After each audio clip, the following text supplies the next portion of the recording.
లష్కర్ బోనాలు అనగానే మనకి మొట్టమొదట గుర్తుకొచ్చేది సికింద్రాబాద్ ఉజ్జయిని మహంకాళి ఆలయం. సికింద్రాబాద్ ఉజ్జయిని మహంకాళి ఆలయంలో జరిగే బోనాల పండగనే లష్కర్ బోనాలని పిలుస్తారు. అమ్మవారికి బోనాలు సమర్పిస్తే ఎటువంటి బాధలు కలగవని, ప్రజలు సుభిక్షంగా ఉంటారని భక్తుల నమ్మకం. అందుకే తమ కుటుంబాలను అమ్మవారు చల్లగా చూడాలని కోరుతూ సికింద్రాబాద్ ఉజ్జయిని మహంకాళి అమ్మవారికి పూజలు చేసి బోనాలు సమర్పిస్తారు. సికింద్రాబాద్ ఉజ్జయిని మహంకాళి ఆలయ చరిత్ర.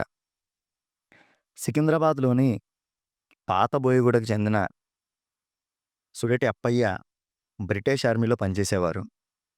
మొదట సికింద్రాబాద్‌లోనే పనిచేసిన ఆయన 1813లో మధ్యప్రదేశ్‌లోని ఉజ్జయిని ప్రాంతానికి ట్రాన్స్‌ఫర్ అయ్యి వెళ్లారు. అక్కడ విధుల్లో చేరిన కొద్ది రోజుల్లోనే ఆయన సొంతూరైన సికింద్రాబాద్ దగ్గర కలరా వ్యాధి విజృంభించింది. వేలాది మంది ప్రాణాలు పోయాయి.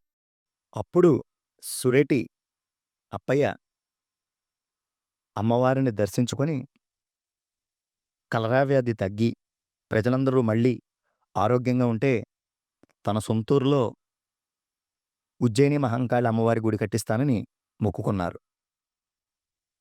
ఆయన మొక్కున్నట్లుగానే కొద్ది రోజుల్లో కలరా వ్యాధి తగ్గి అందరూ మళ్ళీ మామూలుగా అయ్యారు. ఉజ్జయిని మహంకాళి అమ్మవారి కటాక్షం వల్లనే కలరా వ్యాధి తగ్గిందని అప్పయ్యతో పాటు ఆయన మిత్రులు కూడా భావించారు. సుమారు 1815లో అప్పయ్య మళ్ళీ సికింద్రాబాద్‌కు తిరిగి వచ్చారు. ఉజ్జయినిలో తాను మొక్కిన మొక్కు గురించి గుర్తుకు తెచ్చుకొని కుటుంబ సభ్యులు, బంధుమిత్రుల సహకారంతో పాతబోయగూడ సమీపంలోని ఖాళీ స్థలంలో మహంకాళి అమ్మవారి విగ్రహాన్ని ప్రతిష్ఠించారు. ఉజ్జయిని మహంకాళి అమ్మవారిగా నామకరణం చేశారు. పూజలు మొదలు చేశారు.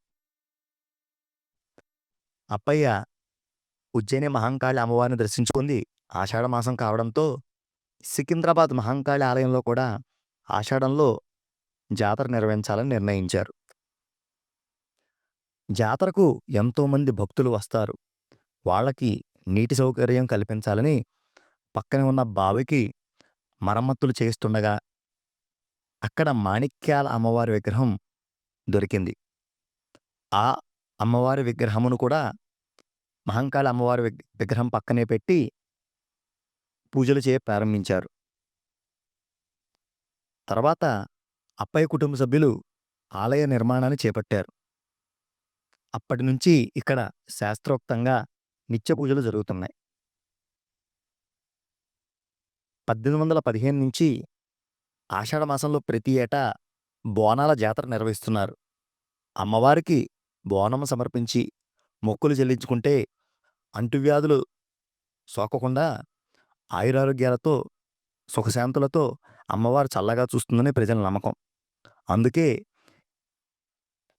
ఉజ్జయిని మహంకాళి లష్కర్ బోనాల పండగలో పాల్గొనేందుకు ఎక్కడెక్కడి నుంచో భక్తులు తరలివచ్చి అమ్మవారిని దర్శించుకుంటారు.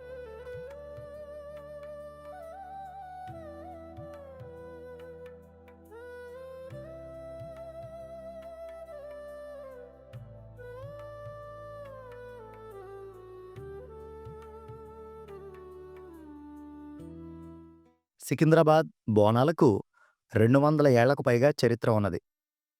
సికింద్రాబాద్ బోనాలను లష్కర్ బోనాలని కూడా పిలుస్తారు. అయితే చాలామందికి తెలియనిది లష్కర్ బోనాలంటేంటో వారికి కూడా తెలీదు. ఆ పేరెలా వచ్చిందో ఒక్కసారి తెలుసుకుందాం. నిజాం కాలంలో లష్కర్ అంటే సైన్యం అని అర్థం అన్నమాట. సికింద్రాబాద్ ప్రాంతంలో బ్రిటిష్ రెజిమెంట్ సైన్యాలు కూడా ఉండేవి. పెద్ద ఎత్తున రక్షణ శాఖకు చెందిన క్యాంపులు ఉండేవి. ప్రస్తుతం కూడా కంటోన్మెంట్ ప్రాంతంలో మనం చూడవచ్చు.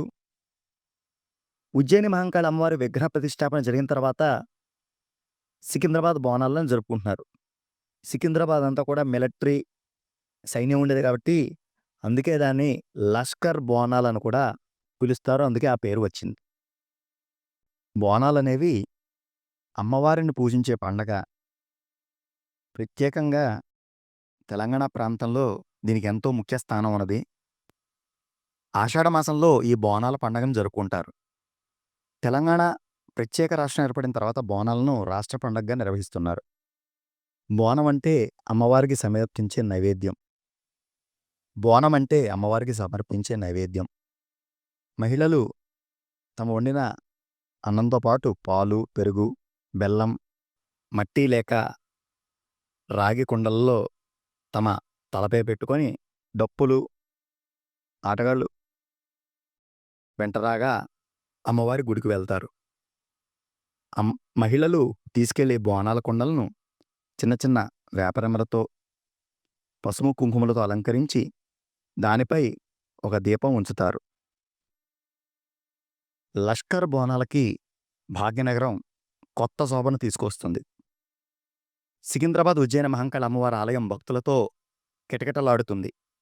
బోనాలకి ముఖ్యంగా మహిళలు తెల్లవారుజామునే లేచి తలంటు స్నానం చేసి వ్రతం ఆచరించి భక్తి శ్రద్ధలతో బోనం తీసుకొచ్చి అమ్మవారికి సమర్పించి మొక్కు తీర్చుకుంటారు. 200 ఏళ్లకు పైగా చరిత్ర ఉన్న మహంకాళి అమ్మవారి జాతరకు తెలంగాణ నుంచే కాకుండా వివిధ రాష్ట్రాల నుంచి కూడా ఎంతోమంది తరలి వస్తారు. పోతరాజుల విన్యాసాలు, శివశక్తుల నృత్యాలు, తొట్టెలు ఇలా ఎన్నో ఆటపాటలతో అమ్మవారి నామస్మరణతో బోనాల జాతర అత్యంత వైభవంగా జరుగుతుంది.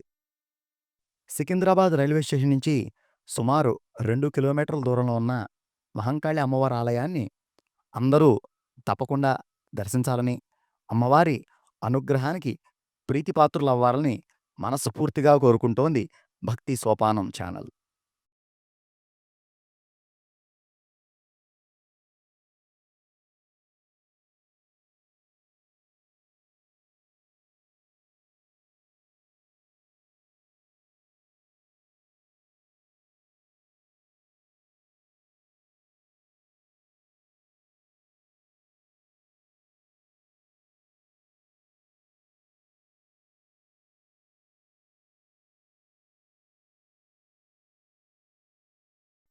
చాలామంది మా వీడియోస్ చూస్తున్నవారు సబ్స్క్రైబ్ చేయట్లేదు. సుమారు 90% మంది సబ్స్క్రైబ్ చేయట్లేదు. మీరొక్కసారి ఆలోచించండి. మీరందరూ గనక సబ్స్క్రైబ్ చేస్తే ఇంకా ఎంతో ఉల్లాసంగా, ఉత్సాహంగా ఇంకా మంచి వీడియోలు మీకు అందించాలని ప్రయత్నం చేస్తూ ఉంటాం. తప్పకుండా మీరు ఆదరించండి. మా ప్రతి వీడియోని లైక్ చేయండి. అలాగే మీకు తెలిసిన వారందరికీ షేర్ చేయండి. మర్చిపోకుండా మా ఛానల్‌ని సబ్స్క్రైబ్ చేసి ఆదరించండి. మీ ఆశీర్వాదములు అందించండి. ధన్యవాదాలు.